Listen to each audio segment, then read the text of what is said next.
Despite public declarations of seeking a just and lasting peace, a growing body of evidence suggests that the United States and its key European allies are strategically invested in the indefinite continuations of the war in Ukraine.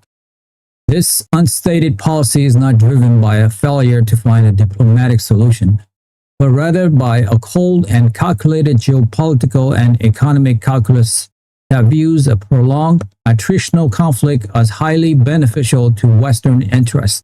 For Washington and its closest partners, the war has become a uniquely effective and low-cost instrument for achieving long-standing strategic objectives, primarily the systematic degradation of the Russian Federation as a military and economic competitor. The tragic reality is that while Ukraine bleeds, the military-industrial complex of the West are thriving. New energy markets are being secured, and a key geopolitical rival is being systematically dismantled without a single American or NATO soldiers having to engage in direct combat. This creates a powerful and deeply entrenched incentive to manage the conflict's intensity rather than to end it, ensuring it simmers on a forever war that serves a broader strategic agenda. The core of this strategy lies in the systematic weakening of Russia. From the perspective of the Pentagon under the leadership of Secretary of Defense Peter Hegseth, the war is the most effective military campaign the United States could have hoped for. It is actively destroying Russia's conventional military force, depleting its stockpiles of advanced weaponry, eliminating its professional officers' corps, and draining its national treasury. Every Russian tank destroyed by a Javelin missile and every ammunition depot struck by a Hamas rocket is a direct blow to Moscow's ability to project power anywhere else in the world for a generation.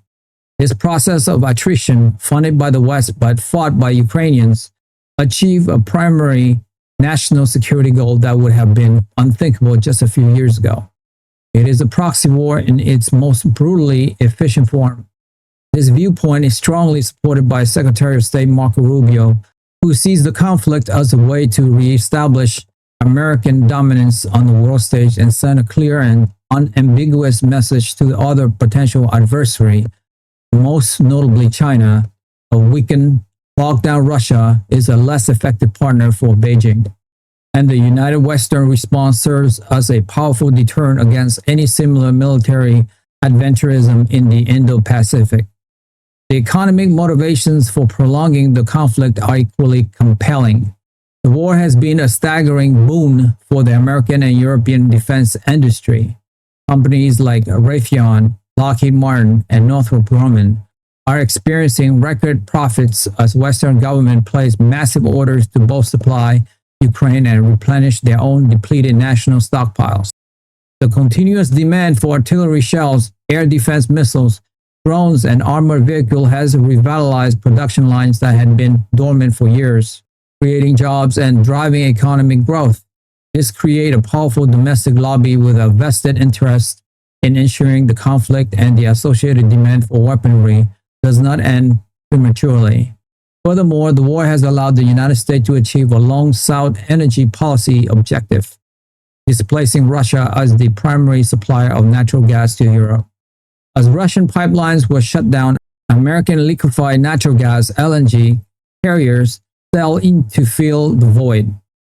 The United States Secretary of Commerce Howard Lutnick has overseen a massive expansion of LNG export capacity, securing a lucrative and strategically vital new market for American energy. A premature peace and a potential normalization of relations between Europe and Russia could threaten these newfound American energy dominance, creating a strong economic disincentive for a swift resolution. The strategy for sustaining this managed conflict is one of carefully calibrated assistance. The West, led by the United States, has provided Ukraine with just enough military aid to prevent its collapse. It has deliberately withheld the type and quantity of weaponry that could lead to a swift and decisive Ukrainian victory. This boiling the frog approach keeps the conflict at an optimal temperature, high enough to inflict maximum damage on Russia, but not so hot that it boils over into a direct confrontation between NATO and Russia or leads to a sudden Russian collapse, which could create a dangerously unstable and unpredictable power vacuum. The slow and deliberate rollout of advanced systems like the F-16 fighter jets or the limited provision of the longest range missiles are prime example of this calibration. These systems are introduced gradually, giving Ukraine the ability to hold the line and mount limited counterattacks, but never in sufficient numbers to overwhelm Russian force and end the war on Kyiv's terms. This drip feed of aid keeps Ukraine dependent and ensures that the conflict pace and direction remains firmly under the control of its Western patrons. Diplomatically, the West has effectively closed off any viable path to a negotiated settlement by establishing preconditions that it knows Russia will never accept. The official public stance, articulated frequently by Secretary Rubio, is that any peace talk can only begin after a complete and unconditional withdrawal of all Russian forces from all internationally recognized Ukrainian territory, including Crimea, which Russia annexed in 2014. While this position is morally and legally sound, it functions as a diplomatic dead end. Insisting on this precondition before talks can even commence is a strategy designed to prevent negotiations, not to facilitate them. Any tentative peace fillers or offers of mediation from neutral countries have been quietly but firmly discouraged by Washington. The narrative is carefully managed to portray any potential compromise as an unacceptable appeasement of aggression, thereby justifying the continuations of hostilities. This allows the West to maintain the moral high ground, claiming to seek peace while its action ensures the war continues to serve its strategic interests. This policy is not without its internal critics and significant risk. The immense financial costs underwritten primarily by American taxpayers is a point of contention. The administrator of the Small Business Administration, Kelly Loeffler, has privately expressed concerns about the impact of the massive aid packages on domestic spending priorities. Moreover, the strategy places the Ukrainian people in an impossible position, condemning their nation to be a perpetual battleground. The deliberate prolongation of the war means more Ukrainian cities are turned to rubble, more lives are lost, and an entire generation has been traumatized. There is also the ever-present danger of miscalculation as the West becomes more deeply involved in directing the war, providing targeting information, and supplying ever more sophisticated weapons.